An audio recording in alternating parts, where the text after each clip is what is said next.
Abay nakakagulat nga itong ginawa ni Luka Doncic at siguradong magpapaya din ito sa mga haters niya. Pero bago yan ay atin mo na nga pag-usapan itong si DeMarcus Cousins at ang kanyang change of heart patungkol nga dito kay Luka. Well, over a month ago itong si Cousins sinabi na ito nga daw si Luka Doncic doesn't belong sa first team All-NBA at dapat daw si Jaylen Brown or si Cade Cunningham.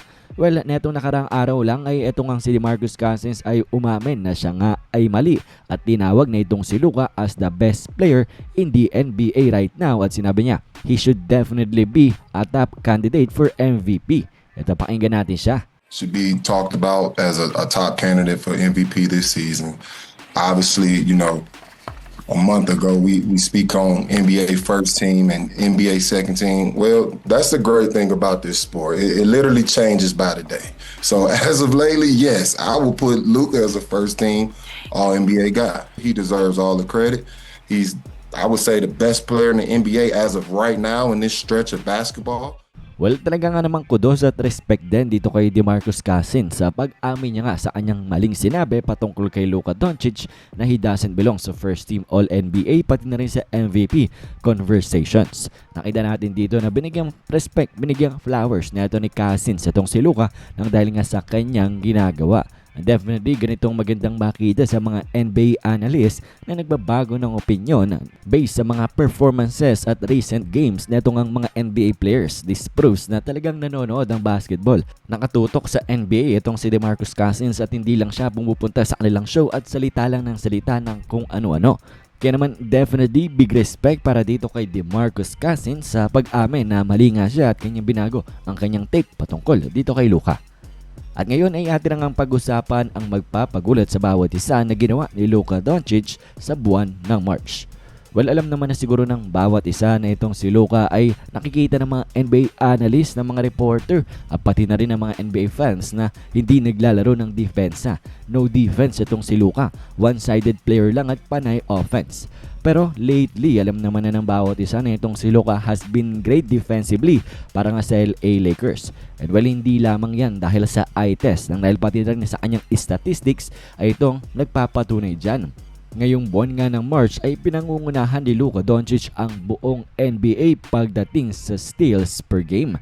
Ang total steals ni Luka Doncic ay 31 yan. At tingnan nyo naman ang pinangungunahan ni Luka.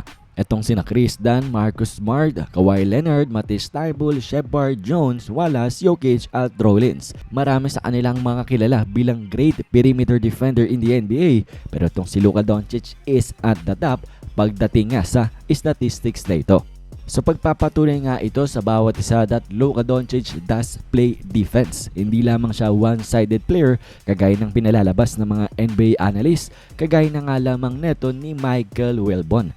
Well, alam nyo ba yung may boto siya sa NBA Awards? Meaning may power nga itong si Michael Wilbon na pumili ng MVP this NBA season. Pero ito ang kanyang pananaw pagdating sa MVP voting. Kung saan para nga sa kanya ay number 1 si Jaylen Brown, pumapangalawa lang si SGA, pangatlo itong si Victor Wembanyama at tinawag niya nga si Luka Doncic na player that only plays at the half court, meaning hindi naglalaro ng depensa. Pero makikita naman natin sa statistics na ating ipinakita kanina that Luka Doncic does play defense at ang kanyang paglalaro ng magandang depensa para sa Lakers ay nakakatulong nga para sila manalo ng mga games at kanilang isolidify ang kanilang posisyon as the third seed sa Western Conference.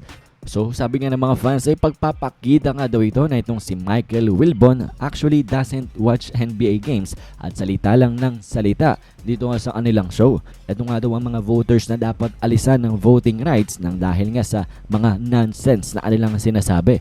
Maraming nagalit, Thunder fans, Spurs fans, Lakers fans nang dahil nga sa kanyang nonsense daw na isinabi dito sa show. At ang ikinagagalit pa nila ay meron nga siyang kapangyarihang bumoto. At parang ang lumalabas daw ay hindi patas ang NBA Awards nang dahil ng ganitong klase mga voters na mayroong mga personal bias. Kaya naman ngayon ay maraming backlash, maraming hate ang natatanggap nito ni Michael Wilbon nang dahil nga sa kanyang mga nonsense na pinagsasasabi sa kanilang show. Anyways, kayo ba na bang opinion nyo dito? Anong inyong masasabi? Komento nyo lamang yan sa ating comment section.